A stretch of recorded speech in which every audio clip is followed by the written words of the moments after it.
Hello. Hi, guys. Hi, everybody. Hello. Hello, Elena. Good Welcome, morning. Jeff. Good morning, Elena. Good morning, Sean. Good morning, Hi. Jeff. Good morning, Elena. Hi, guys. Thank you very much, Jeff, for joining. Jeff, do you want to tell us a little bit about your background and what brought you to Wharton? Yeah, definitely. Thank you. So I am originally from New York. My family's from the Caribbean. I went to UVA undergrad. After undergrad, I went to law school. Never really had a big passion or desire to practice law, but I thought it would help me do more things. And when after law school, I actually joined Goldman and worked at Goldman in operations. Was trying to get onto the trading floor, uh, doing all these things, meeting all these traders, sales traders. Right when I was actually getting some traction, 9/11 hit, and basically the trading floor shut down. Like Goldman shut down for about 2 weeks, so everyone went remote, and they shut down the recruiting process, and they said just stay where you are. And then I thought, I don't want to stay in operations back office at Goldman for forever. A friend of mine had went to Columbia for business school, and he was like, I know you went to law school already, but you really seem more like you'd be passionate about business school and going into business. And I thought, well, I'll take a shot. And so applied to a number of places and got into to Wharton, and it was awesome. You know what I mean? I got a lotto ticket, and from there joined. And I'll even give you even backstory. The So I was that person joining Wharton where they said everyone laughed and joked. So Sean, there's this thing that for the business school program, it's called I guess it's the leadership retreat or whatever. It's like we do it right at the beginning when you join, and everybody you meet all these people. People are coming from all over, like Olympic athletes, Navy SEALs, all these people, very intimidating. And like I remember someone was like an engineer from Siberia, and on the oil pipeline. And everyone's like, "Oh, I thought it was a joke that I got in. And I thought they were going to call me and tell me like it was an accident." But true story, when I got in, they called me and they told me, "We want you to take the GMAT over again, right?" After I was already in. I already got my acceptance, everything. I got a full scholarship to other B school programs, and I turned it down to go to Wharton. And they're like, we want you to take it over again. And then I said, it was Rose Martinelli, and I like Rose. She was the admissions dean of admissions or something at Wharton. And then I listened to it, and then I went back, thought about it, and I said, I'm not taking it over. Like, I'm done. I took it. I got in. Right. Like that's it. So then they said. Then she said, called like a couple days later, and I was in like at this point I was in Hong Kong, and they were like, okay, not a problem. And then I had Rodney, who was the diversity dean. There was a dean of like diversity or something. He he calls me. I'm in Hong Kong at this point, and he says, "I just want to let you know that of everyone in the class, you were the most polarizing person to get in this year." They said half of the room loved you and the other half of the room hated you. And they were both passionate on both sides, right? So so I just want to let you know that coming in, so that's just so you know. So Is that something that you want to know? you guys probably didn't know that I was going to tell you all this, but This is interesting. Wow. No, this is. so then Continue. So when I got in or whatever, so then when everyone else is joking about it at the leadership retreat, I'm like, this is a true story for me. Like, but I'm like, hey, I don't give a shit. I'm here. You know what I mean? Like, they can't kick me out now. You know. That's what I was thinking as well. Yeah, yeah. continue. So then. How low was your GMAT score, man? Oh yeah, it was like, I mean, it was out of the it was out of the range. So, but I was like, who cares? I don't care. You know what I mean? These guys let me in or whatever. Like, but what it was because I ended up, because I went through that process, I actually ended up being on the graduate assistant, the graduate admissions. You know that there's like an admissions group of the students. So in the B school, we get to select the people that are coming in the next year. And so when you select the people, it's basically, they say, you want to select people that you want to be an alumni and like sitting next to you, or that like sitting next to you in your class, or that you think after they leave here, they're going to be big. You know what I mean? Like, so like, Yes. you kind of choose what you want, right? You're like buying equity in their future earnings. So then what I saw in the process is that there are people who their scores aren't that great. Like, they're okay. You know what I mean? Like, no one's scores are horrible, but you know what I mean? Like, some people's scores, they have like 800 on the GMAT and they have like a 4.3 GPA, and like, but they're kind of boring, you know, like they might have been a banker, their thing is kind of boring. But then you have some people who their scores are okay. There was one woman that I was fighting for. She was like in Iran, and she was like leading some sort of women's revolution or whatever. Her scores were okay. They were pretty solid, but like they weren't like 800, you know what I mean? Like, but you're like, who cares? This woman is like crushing it over there, you know? But then you get, those are the ones that end up being like pretty heated debate, because some people are like, no, she doesn't have like, her GMAT isn't high enough, or her GPA isn't high enough. And then so it gave me better context as to like how those things work. But nonetheless, I was like, cool, you know, whatever. You know? So then, and then for me, when I went to Wharton, like, I just thought it was like a gift, you know, like a lot of people go there, and like, so I'm real local. Like I grew up in New York. My family's from the Caribbean. Like, I just thought this is just a great opportunity. This is like the American dream, you know, like, I'm Ivy League, you know, so, where like my brother-in-law, he's like, Wharton, going to Wharton. He says, I don't understand. What does this mean? Like, what is this like? And he's into basketball. He played college basketball.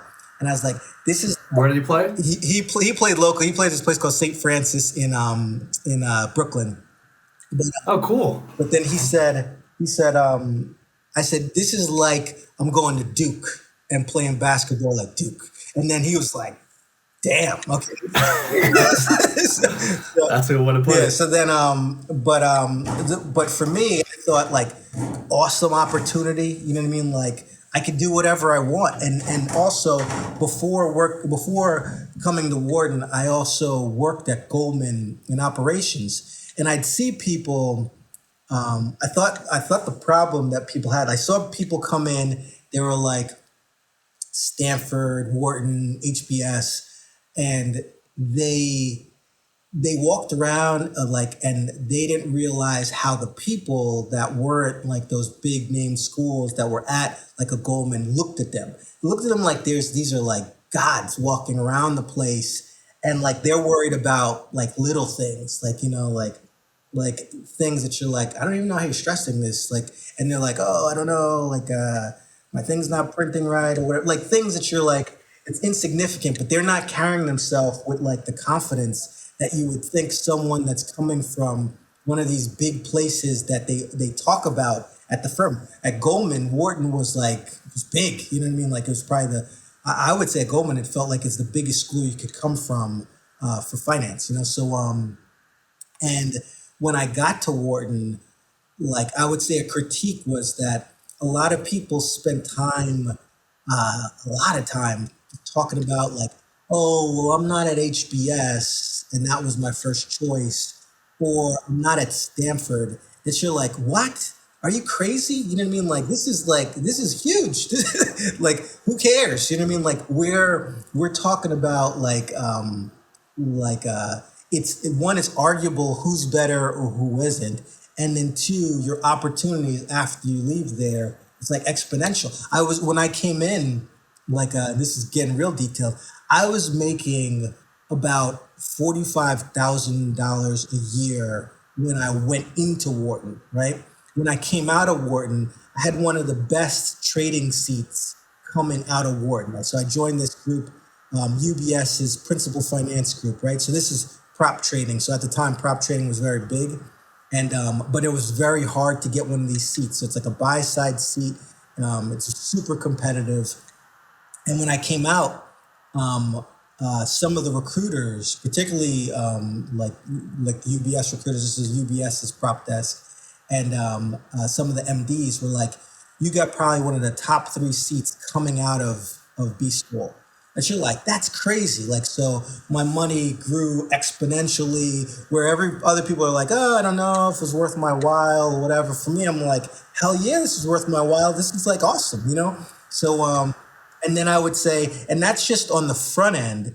I would say what's proven to be even better to me, like as a graduate, like longer term, is that the network of people that you meet is great. Like Roche and I, so this is around 2008, 2009. The market was up and down. UBS, we had lost a ton of money betting on mortgages and like CDOs. Like we had tons of mortgages. We had tons of CDOs. We like blew this thing up. But we ended up going under. And then we were looking but at that time it was kind of like, and it's a shame, like for us, it was like, okay, the market blew up, but it's like they call it trader's option. Like if your thing is that your worst case scenarios, you get fired. Your best case scenarios, you make like $100 million. So you're like, I'll take that bet every time. You know what I mean? Like, because like if I get fired, I can get another job. You know what I mean? So why not bet with other people's money, you know? And so, Wow. and then, but like when it happens, then the market blows up or whatever, and you're like, Right. and you may feel a little bad. But Roche and I ended up going to, so Roshni, for context, is my wife that was Elena's like close buddy at Wharton. They're like inseparable. And so we were having our first kid, and then I was like, I want to jump into one of these sovereign funds in like the Middle East, because like Dubai and Abu Dhabi, they had these massive funds. And so then I just started talking to some like Wharton alumni, and was like, fuck it, let's go out there. So we flew out there, and like I got a whole bunch of interviews at these funds, at these sovereign funds. And then Roche was like 20 weeks pregnant. And she was like, I don't know if we want to go out here. It's like our first baby, and we're in Dubai. And then ultimately, I ended up taking a job at another fund that was in the city again. But you realize the scope of like Wharton's like reach. Like you basically just know people, and then you're able to go across the world and like say, I want to go to another city where I can make a ton of money with all these other Wharton alumni, and they talk to you. They take you out to dinner. They invite you to their house. It's crazy, So we did that, and I'd say as I've gotten further away from Wharton, I probably even continue to appreciate even more, because then you have, like, I think now, so I'm 46. I think like as we get like further out, I think the value of our degree becomes even more significant, because they told us, I think at that same leadership team retreat, that like you get the real value at like 45 to like 55, 60, because that's when your classmates are going to start being like chiefs, like CEO, COO, whatever. And then your network it just builds on itself.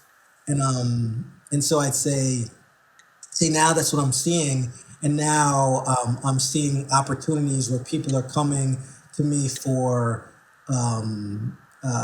like CEO roles, founder roles in healthcare because of like heavily Wharton is like a big factor. And then I'd say it's also what we were able to do with the degree afterwards. So I was able to go into finance, like, high finance, and then I leveraged that and went into healthcare, and then that got me roles at like startups and things like that. I'm in a startup right now, so so that when I think of Wharton, I look at it like extremely favorably. It's had a great impact on my life. Wow, that covered basically everything, right from pre to post. Well, so a question that popped up to my head was your background. I'm curious. So you mentioned that your family is originally from Caribbean islands, and I'm curious as to how sort of like your identity has played into your career, if like that is a big part of your community, and like yeah, how has that weighed into like your career decisions? Yeah, that's an interesting question. I would say I think it weighed heavily in probably a non-traditional sense, in that so I like when I was a baby, and my sister and I, they sent us to live in Jamaica just because my family didn't have much money and they were getting on their feet. They had just moved to the country, and then we came back, and I'd have to go to Jamaica every summer, and like, but it's not like resort Jamaica. It's like Jamaica, right? And Yep. then with the like my relatives, and they always just thought like, you are like, you got the lotto ticket because you're like the New York like cousin, like you're American citizen, you could do whatever you want. Now, granted, people think it's like way easy, like the roads are paved with gold and things like that. But then the way I look at it is that if you really take a step back, some people get in their own way, in that they concern themselves over like things that you're like, there's minuscule, like, like maybe it's a little harder, or like uh you know uh you know everything may not be a level playing field. But when you look at it, it's that the opportunity to like get a good education, and then like do whatever you want. Like I look at, like, I truly feel as though I'm living the dream. Like I'm living the American dream. This is what any parent that like comes to the US, like that like when my parents were like coming to the US, and they were like, okay, we're gonna get everything together, and like, okay, let's make sure they stay in school and things like that. They do it so that, like, the way I look is that so we could take a good swing. You know what I mean? And like, and if you like, I have an uncle, right? He actually just passed away this during coronavirus, and and what he said, and he had left Jamaica and he went to London, and I always liked that he just kind of lived life. He went to like what's that called? Like the Nordic countries, and like had a little business out there, and then came back to Jamaica, had another business. But like he lived his life, and then he came to the US, and like he used to live with me when I was a kid. And then what he said, I always like that you like use your opportunity. Like, like other people like kind of like let it go, but you like go for it. So he was always, and this is my uncle's like a Rastafarian, so he had the dreads and all that stuff. And he was like, he says, I love hearing your stories, your trips, and like you're living your life. And then I look at it like, there's so many people that don't get the opportunities. We I'd say at Wharton, I was able to travel with Roshni and like others all over the world. And then you see there's so many people like that could have like been like my situation, in terms of you're in a third world country, you have access to limited education, your ability to kind of move up, like your station in life is very restricted. And you look at us, like like we're complaining over like, oh, I'm making six figures, but I'm not really making seven figures. You know what I mean? Like, Wharton yeah, problems. so yes, exactly. So where you're like, oh man, my bonus wasn't that big, like, my next door neighbor's bonus was like 50 grand more than mine. Like, what am I doing? Whereas you look at it like, so to come back to your question, so I think a function of my like my family and like how they were able to like work hard and like save things and like move up.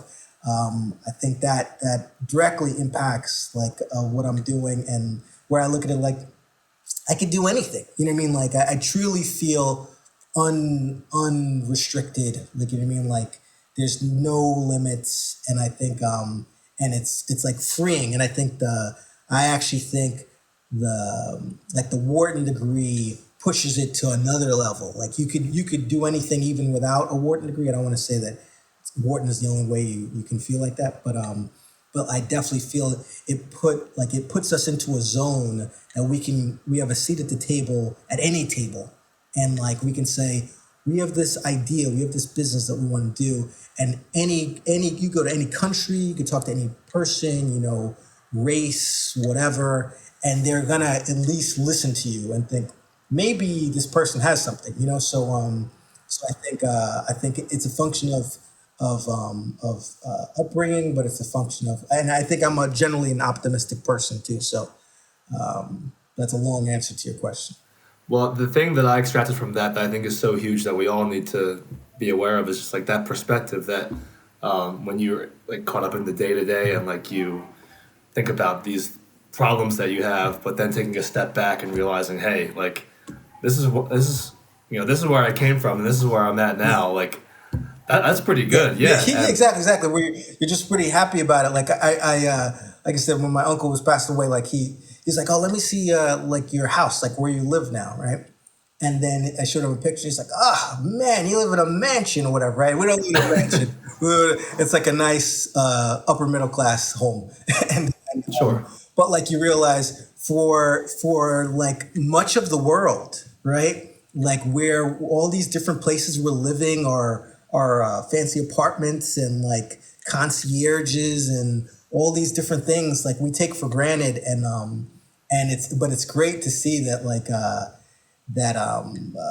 we could do whatever we want, and we can like you can make whatever impact you want, like So Jeff, I've been looking at your LinkedIn a bunch, and clearly from Wharton you had this extensive background in finance, Wall Street, but more recently you've been in the healthcare space, and so I'm kind of curious because there might be some overlap between those two domains, but I'm curious as to what got you into healthcare in the first place. Great question. Uh, After Wharton, like you said, I went into finance and I spent years there. And I had, after years, and I got the entrepreneurial bug, like let's try something new. And the market had been erratic. It was like at this time, like 2010 or 11. So market had crashed, was kind of coming back a bit. But I figured, okay, this is a shot. We weren't really the compensation wasn't like it was before. This is an opportunity. And I didn't have a brilliant idea. So I decided to just buy a franchise. I looked at tons of businesses, Roche, and I looked at a lot of businesses. And then franchise was a set up business. And I was like, okay, let me buy a Subway. A Subway. A lot of Subway, Subway franchise, and a lot of people were, Roche included, was like, "What are we doing? Like, why would we buy a Subway?" But I was in structured products trading, and when you look at Subway, it's just like cash flows, like constant cash flows, and the goal was if you add another store, then it just increases your cash flows. So in my eyes, it was really logical. You just grow a number of these stores. It's natural. The cash flows grow, and that's it. When I would say in practice, it was actually very different in that It's like a labor business. It's a labor intensive business. It's extremely it's cash business. You're dealing with a totally different demographic population than I was on Wall Street. But I would say it was one of the most enriching experiences in my like career life. Enjoyed it a lot. Didn't make me rich, but I thought this was a great opportunity, a great shift into something I wouldn't have done, and it forced me to use a lot of the skill set that I learned at Wharton, but you don't necessarily use in a finance. And this was like engaging with different people, like government, whether it's language barriers, your customer demographics, service area, marketing, all these different things that you hear about, you think about like strategically, but you actually don't get to use firsthand unless you go out on your own and do something like this. Uh, and so I was there. I had it for years. When I was probably after a short amount of time, I realized that there's too much risk in this business with respect to I got hit by this. It was a Hurricane Irene, and then so we were out of power for a week. Then Superstorm Sandy came. We were out of power for 2 to 3 weeks, and so your business is like fully at risk for these different random occurrences. And what you realize is that I was one of the lucky ones. Some people had their stores fully flooded, and without flood insurance. And so I just thought that this is not something I really want to grow. Too many of them, just because I didn't think the risk reward was there. The funny thing is that at the time I'm probably in my mid 30s, and there was an owner that he owned a store that was close to mine. He was a good guy. We would share, strategies, products, things like that. And he told me this guy is like from, I think, Peshawar, Pakistan. He couldn't speak much English. Good guys, older guys, like his mid 60s. And he said, I'm telling you because I look at you like my son. Like he says, you're too smart for this business. Like he says, you're teaching us how to grow our business, but like we can always beat you because we can get cheaper labor, right? He says, so he says, people will do different things to get labor costs down that you can't do. He said, so you need to find a business that you have that. He says, you have that thing that you can go farther than everyone else and they can't just copy you. He says, if you have a Subway franchise, everyone can just buy the franchise and learn how to do the business. He says you need something else. So if we put it into like business school speak, it's competitive advantage and barriers to entry, right? And so he's basically saying, and this is a guy, he's like not super well educated, but very smart and very knowledgeable in terms of how this thing works. His name was Wakar, and he was like, get out of this thing. Because he even said, he says, success for me is I add my fourth Subway and then I move out of Subway and into Dunkin' Donuts. He said, if that's all you do, then you failed. And it's him telling me this. And then I thought about it and I was like, he's totally right. And I like talked to a classmate of mine who was he was on my learning team, and Steve Chen, right? So hey Steve, if Steve's listening. And we talked about like what's the best business to get into. And then we thought about a lot, and then really thought healthcare, one, it's impactful to people. It's 20% GDP. And this is something that will continue to like cause challenges and problems for people like for the indefinite future. It's just such a significant part of the marketplace. And if you think of COVID now and how it shaped people's lives, it proves to be even more true today. And so I then made a pivot and pivoted into healthcare and was looking seriously for an opportunity in healthcare and found an opportunity about 100 miles away from where we lived. And they were looking for someone with finance and entrepreneurial experience to run like their innovation team. And then I was like, all right, I'm in. Let's do it. So then I sold the store, and then I would commute like 100 miles each way to just get this help, like get my foot in the door in this healthcare experience, and it was awesome. And then so learned a lot about like different aspects of care, like payer provider aspects of care and care management. And then from there, just took off. Then I ended up leaving there, joined a startup that was a crazy experience. Was there from the beginning, and then saw it really like blossom into something big. And then from there, like healthcare has been a great experience, opportunity, and I've enjoyed it. So I didn't go into school thinking I was going to be some healthcare person, and then now I'm in healthcare almost 10 years now. And now I'd say I'm legitimately a healthcare person. So that's kind of how I ended up there. So it's like an unlikely path, but rewarding. How did that feel for you? How did that help you get where you are today as an executive?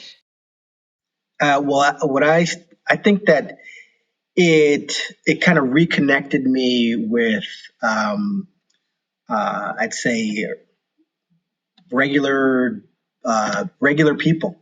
So you figure, like, when you put it into context, I was on a trading floor on a Monday when I sold my store, and then I was training to be a Subway owner on a Wednesday, right? So in a store with a Subway shirt on, and like totally different crowd of people.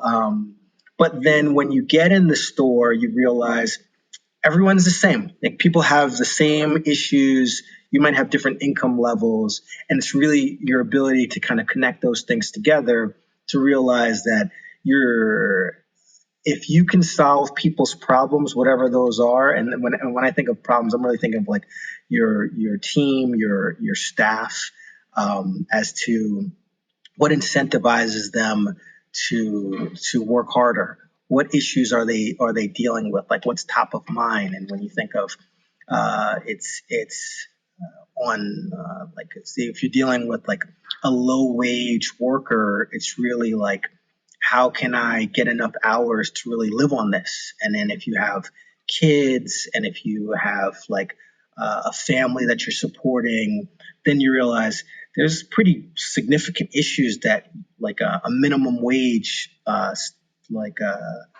staff can really have, that you have to try and manage, versus when you're trying to motivate an analyst that's like doing data analysis, and like they're dealing with totally different things, but impacts the work experience just the same. So if you don't really solve those problems for your team, then it's going to kind of flow into your business and everyone's performance. So I think that was pretty interesting. So like I said, I thought it was extremely impactful, and so that's why when we say, like, was it a failure or not a failure, I would never call it a failure. You know what I mean? I thought it was one of the best moves I made. I wouldn't have pivoted to healthcare the way I did. I wouldn't have had the entrepreneurial experience, and so I look at it as the one of the best learning experiences possible. It's like kind of like a mini MBA, just doing that. That's cool. But what about at the time? when it just happened, surely you'd get perspective. And Simla last week called it the best worst thing that happened to her. The way her career shaped. So let's say if this failure, quote unquote, was the best, your best worst thing, now you can have, it's easier to have a great and a grateful perspective about it. But back then, at the moment, in the midst of it, when it was just happening, uh, how did you find the resilience about it? How did you find the strength to go forward, to keep moving, to brainstorm with your teammates about other industries and figure out your next move? Well, like I said, I'd still push back that I didn't really think of it as a failure. Maybe my wife did, right? So she, but I would say for me, I didn't. All I thought was that it was a redirection. It was that okay. Before I thought I would buy like 50 of these things, right? Whereas then when I was in it, I saw it and I was like the economics and how they like the franchise has like a lot of power and influence over you. And so, and these are things people would say, "Oh, of course that's the case," but until you actually see it and or feel it, for me, then it wasn't as real. And so I'd say I always would give myself like a timeline that at this timeline, so if in a year I don't feel that this is like real traction or something, then I'm going to pivot, because then you're right, then like life comes into play, because you're like, oh, I have a mortgage, I have kids, you have a lifestyle that you're accustomed to, so you want to make sure you're you're not doing putting yourself in a worse situation. But I thought that I'd kind of earned the opportunity to be able to kind of explore these things and try something new. So I would say before I sold it, that felt like a big weight, because then you're like, I still have this burden of this store, like that could just keep drawing, like being like a draw on you. But then after I sold it, um, I like the weight was lifted. People always say it's actually easier to be employed in a regular job than it is to be an entrepreneur, because you're always thinking about the business like all the time. So I'd say that the sale, that was definitely a weight off. The drive to look for a new industry, I always would look, like I wouldn't, it didn't take much drive for me to really evaluate the situation. It's really, I was more focused on like what's the opportunity for growth. And Steve, he kind of knew the way I looked at the world and things. So it was more natural. It was like organic for me. Jeff, thinking about your experience at Wharton and looking back and all that, how would you complete this sentence? Wharton is a place where. Let's say Wharton is a place where you can kind of change your life. I think it's a life changing experience. Like, so you say on a personal level, I met my wife. I had 3 kids after that. Like career level skyrocketed, from there, and I'd say has put me in a much more competitive position, in terms of being able, like this once again, being able to do anything you want. Like, we're like, to me, Wharton, arguably #1 business school in the world. So that's what I tell my kids. It doesn't matter what Forbes or or Financial Times says. We're always #1. So I think having that type of strength behind us, it's empowering, and so I wouldn't change a thing.